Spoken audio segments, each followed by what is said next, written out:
भगवान शिव ने 8 ऐसे प्राणियों का वर्णन किया है जिन पर किसी दूसरे व्यक्ति के दुख का कोई असर नहीं होता। राजा, वैश्या, यम, अग्नि, चोर, बालक, याचक और कांटा, ये 8 किसी की भावनाओं को नहीं समझते। इन्हें किसी के भी दुख और पीड़ा से कोई मतलब नहीं होता है। कहते हैं कि इनके सामने अपनी पीड़ा और दुख बताने से कोई फायदा नहीं होता है।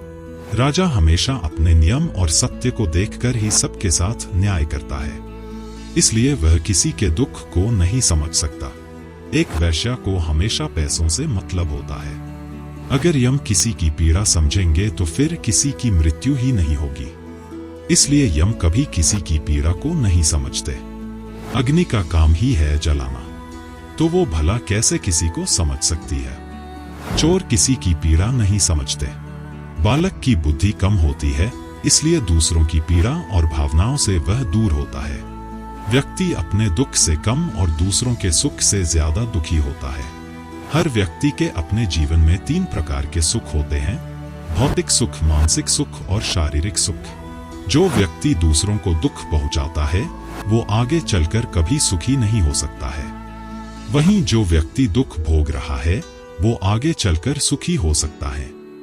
महादेव की इस बात को अगर कोई भी व्यक्ति अपने जीवन में लागू कर ले तो वो कभी दुखी नहीं होगा और न ही वो किसी के दुखों का कारण बनेगा। कई बार जीवन में ऐसे लोगों से सामना होता है जो हमारे दुखों का कारण बनता है। वो व्यक्ति हमें तकलीफ में देखकर बहुत खुश होता है, लेकिन वक्त सबकी आती है और वक्त हिसाब जरूर करता है। समय हर दुखों को भर देता है, लेकिन दुख पहुंचाने वाले को यही वक्त उसकी कर्म का दंड देता है। यानी कि जैसी करनी वैसी भरनी। जो व्यक्ति दूसरों को तकलीफ देता है आगे चलकर उसे भी उस दुख का भोगी जरूर बनना पड़ता है। जिस व्यक्ति को उन्होंने दुख दिया है वो आने वाले समय में फिर भी सुखी हो सकता है, लेकिन दुख देने वाले को समय ऐसा दंड देता है कि वो जीवन में कभी भी सुखी नहीं भोग सकता। ऐसा इसलिए है क्योंकि जो भी मनुष्य जैसा कर्म करता है उसे उसका वैसा ही फल मिलता है। अब ये व्यक्ति के कर्मों पर निर्भर करता है कि उसने कैसा कर्म किया है। अगर किसी ने अच्छा कर्म किए है तो उसका अच्छा फल मिलेगा, वरना किसी ने बुरे कर्म किए हैं तो उसे यकीनन इसका बुरा फल मिलेगा।